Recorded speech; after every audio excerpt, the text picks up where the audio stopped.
Hello friend, welcome back to new video. चलिए जानते हैं आज के मुख्य समाचार, खास खबर, नई जानकारी, उत्तर प्रदेश समेत देश और दुनिया की लेटेस्ट न्यूज लेकर आए हैं। तो चलिए शुरू करते हैं।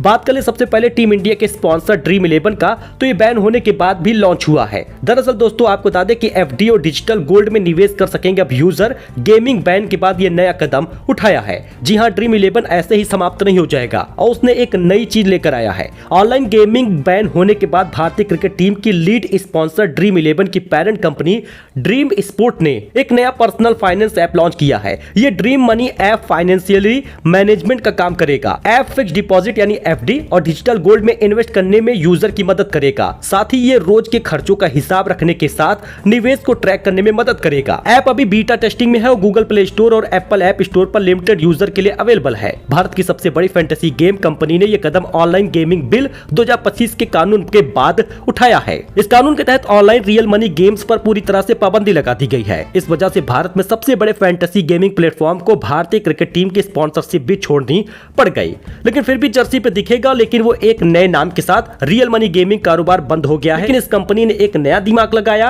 और उसके बाद अब नई चीज लेकर आए हैं। टीम इंडिया के स्पॉन्सर ड्रीम 11 का ऐप लॉन्च हुआ। एफडी और डिजिटल गोल्ड में निवेश कर सकेंगे। बाकी इसके बारे में हम अलग से पूरी जानकारी देंगे कि कैसे आप इस फीचर्स का इस्तेमाल कर पाएंगे और कैसे आप इसमें इन्वेस्ट करके अच्छी खासी कमाई भी कर पाएंगे। फिलहाल अब टीम इंडिया की जर्सी पर ये नजर आएगा। 25 अगस्त को अमेरिका के लिए भारतीय डाक सेवाएं सस्पेंड हो गई हैं। सिर्फ 8700 रुपए तक के डॉक्यूमेंट और गिफ्ट भेज सकेंगे। अमेरिकी ट्रैफिक की वजह से यह फैसला लिया गया है। भारतीय डाक विभाग 25 अगस्त से अमेरिका के लिए ज्यादातर डाक सामानों की बुकिंग सस्पेंड करने जा रहा है। वही दोस्तों, बेंगलुरु की सड़कों पर दिखी बाइक टैक्सी। कर्नाटक हाईकोर्ट बोला, अदालत ने सर्विस शुरू करने की परमिशन नहीं दी। सरकार सवारियों मालिकों को परेशान न करे।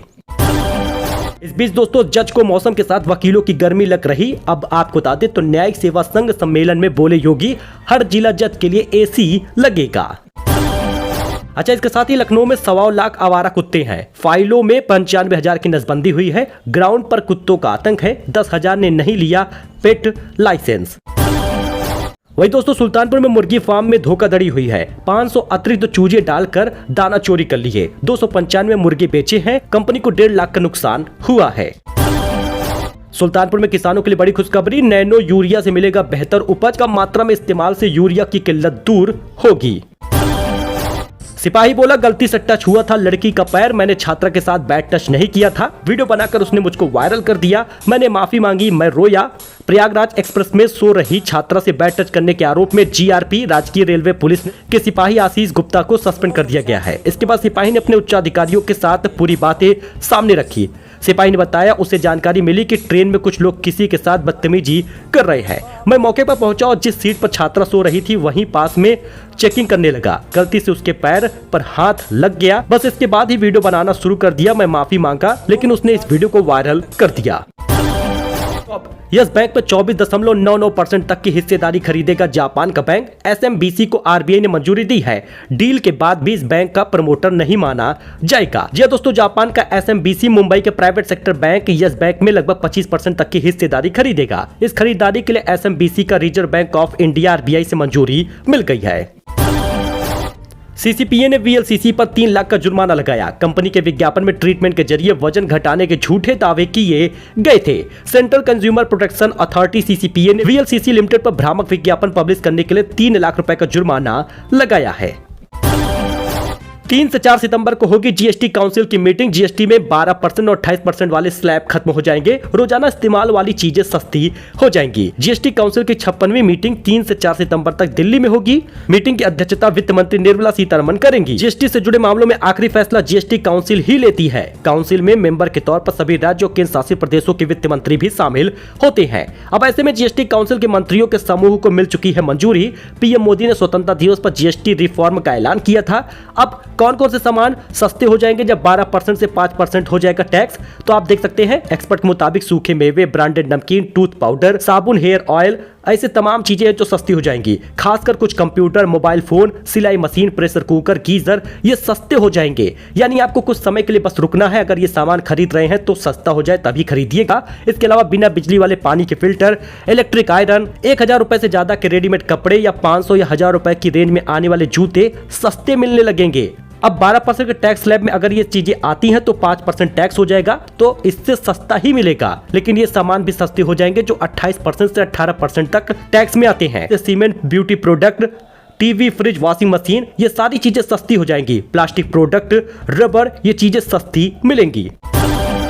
यूपी में 20 से ज्यादा गांवों में बाढ़ आ गई है। वाराणसी के बीएचयू अस्पताल में पानी भर गया। राजस्थान के कोटा, बूंदी में रेड अलर्ट है। इसका विजुअल आप देख सकते हैं। यूपी में बारिश से डैम, नदियां, नाले उफान पर हैं। अब तक 8 बांधों के गेट खोले जा चुके हैं। मिर्जापुर में अहरौरा बांध ओवरफ्लो हो गया है। इसके चलते 9 साल बाद 22 गेट खोलने पड़े हैं। 20 से ज्यादा गाँव में बाढ़ जैसी स्थिति बन गई है। खेत पानी में डूब गए हैं। इसका विजुअल आप देख लीजिए, हैरानी होगी। जी हाँ, विजुअल है अलवर का। अलवर के कई जगह पे ऐसे ही नजारे देखने को मिले हैं। बाकी आपको बता दें तो राज्यों में बारिश का डेटा इस मैप से आप समझ सकते हैं कि झारखंड, उड़ीसा और राजस्थान में सबसे ज्यादा बारिश हुई है। रेड अलर्ट जारी हुआ है। वही दोस्तों, मोदी बोले भारत 100 देशों को इलेक्ट्रिक व्हीकल एक्सपोर्ट करेगा। आपको बता दें दुनिया की धीमी विकास दर से बाहर निकालेगा। हमारे पास तेज धारा को मोड़ने की ताकत है, ऐसा पीएम मोदी ने कहा। प्रधानमंत्री नरेंद्र मोदी ने शनिवार को यह बात कही है। स्लो ग्रोथ के बाहर निकालने की स्थिति में भारत है। रिजिजू बोले मोदी ने छूट लेने से मना कर दिया। कहा पीएम भी नागरिक है, कानून के दायरे में लाएं। गिरफ्तारी पर पद से हटाने वाला ये बिल है। केंद्रीय मंत्री किरेन रिजिजू ने शनिवार को कहा कि प्रधानमंत्री नरेंद्र मोदी ने चर्चा के दौरान उस नियम से छूट लेने से इनकार कर दिया जिसके तहत अगर पीएम, सीएम या कोई मंत्री किसी गंभीर अपराध में 30 दिन से ज्यादा जेल में रहते हैं तो उन्हें पद से हटाना पड़ेगा।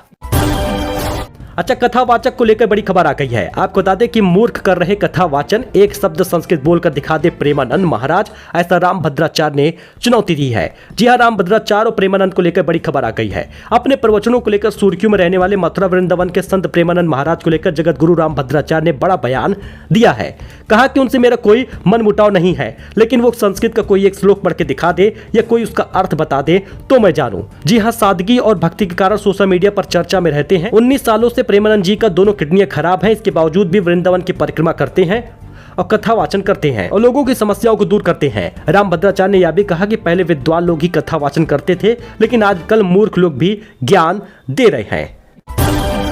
बिग बॉस 19 में दिखाया जाएगा वो जो पहले कभी नहीं हुआ। सीईओ ऋषि ने कहा पिछले सीजन से होगा बेहतर। सिद्धार्थ शुक्ला वाला सीजन फिर से दोहराया जाएगा, राजनीति का तड़का लगेगा। मेकर्स ने दावा किया है कि इस बार का सीजन सिद्धार्थ शुक्ला और शहनाज गिल के बिग बॉस 13 से भी ज्यादा बड़े स्तर पर बनाया गया है। इसमें ज्यादा से ज्यादा कंटेस्टेंट होंगे। आपको बता दें ऑडियंस का अहम रोल होगा। वोटिंग के आधार पर ही कंटेस्टेंट बाहर होंगे। बिग बॉस 13 से ज्यादा चलेगा जादू। ग्रैंड प्रीमियर भी होगा। बहुत बड़ी बड़ी खबरें इसमें आ रही हैं। वही दोस्तों, चेतेश्वर पुजारा क्रिकेट के सभी फॉर्मेट से रिटायर हो चुके हैं। 2 साल से टीम से बाहर थे। सोशल मीडिया पर लिखा हर अच्छी चीज का अंत होता है। बल्लेबाज चेतेश्वर पुजारा ने इंटरनेशनल क्रिकेट से संन्यास ले लिया है। उन्होंने रविवार को सोशल मीडिया पर रिटायरमेंट की जानकारी दी है। पुजारा ने अपना आखिरी इंटरनेशनल मैच जून 2023 में खेला था। अच्छा, इसके साथ ही देश के कई हिस्सों में एयरटेल की सर्विसेज डाउन हो गई है। मोबाइल नेटवर्क और इंटरनेट में दिक्कत आ रही। 6 दिन पहले भी डाउन हुआ था। देश के कई इलाकों में एयरटेल की सर्विसेज फिर से डाउन हो गई। बेंगलुरु, चेन्नई, हैदराबाद, कोलकाता समेत कई बड़े शहरों में एयरटेल यूजर को नेटवर्क सिग्नल नहीं मिल रहा था। दोस्तों, त्योहार पर रेलवे चलाएगा 34 स्पेशल ट्रेनें। जी हां, 10 से ज्यादा राज्यों को फायदा होगा। कन्फर्म टिकट पर 20% की छूट है। राउंड ट्रिप में भी मिलेगी रियायत। भारतीय रेलवे ने त्योहारी सीजन में यात्रियों को बढ़ती भीड़ को देखते हुए 34 स्पेशल ट्रेन चलाने की तैयारी कर ली है। दोस्तों, लखनऊ में महिला पुलिसकर्मी और बुजुर्ग ऑटो चालक में झगड़ा हो गया। किराया न देने पर विवाद हो गया। बिना रुपए दिए ही चली जाती है। जरा विजुअल आप देखिएगा। लखनऊ के विभूति खंड थाना क्षेत्र में पॉलिटेक्निक चौराहे पर महिला पुलिसकर्मी और बुजुर्ग ऑटो चालक का मारपीट का वीडियो सोशल मीडिया पर वायरल हो रहा है। अब बताया जा रहा है कि ऑटो के किराए को लेकर दोनों में झगड़ा हो गया। आप भी कभी कभी देखे ही होंगे कि कुछ पुलिसकर्मी ऑटो रिक्शा वालों को हाथ दिखाकर रुकवा लेते हैं। के बाद जिस दूसरे चौराहे पर जाकर रुकना होता है, बड़े आराम से बैठते हैं और उतर जाते हैं। 1 रुपए तक नहीं देते। अब ऐसे में एक सवारी का पैसा तो ये लोग हड़प ही लेते हैं। यानी कि अगर वही ऑटो चालक जो बुजुर्ग है उसको अगर आप किराया दे ही देते तो क्या हो जाता। ऑटो चालक का कहना है कि ऑटो में सफर करने के बाद महिला पुलिसकर्मी किराया नहीं देती है। किराए को लेकर ही दोनों में विवाद हुआ था। यूपी के 48 जिलों में 2 दिन होगी पेट की परीक्षा, बंद रहेंगे साइबर कैफे, एसटीएफ की रहेगी नजर। उत्तर प्रदेश अधीनस्थ सेवा चयन आयोग द्वारा आयोजित प्रारंभिक अर्हता परीक्षा पेट 2025 की लिखित परीक्षा 6 और 7 सितंबर को यूपी के 48 जिलों में होगी। परीक्षा में 25 लाख परीक्षार्थी शामिल होंगे। परीक्षा संपन्न कराने के लिए 1479 परीक्षा केंद्र बनाए गए हैं। 4 पालियों में परीक्षा होगी। 48 जिलों में परीक्षा का आयोजन होगा। साथ ही परीक्षार्थियों के परिवहन ठहरने पर भी फोकस रहेगा। रेलवे बस स्टेशन पर पर्याप्त सुरक्षा व्यवस्था होगी। हालांकि बंद रहेंगे साइबर कैफे, फोटो स्टेट की दुकानें भी बंद रहेंगी। 100 मीटर के दायरे में मौजूदा cyber cafe, photo state, electronic gadget के संबंधित दुकानें बंद की जाएंगी।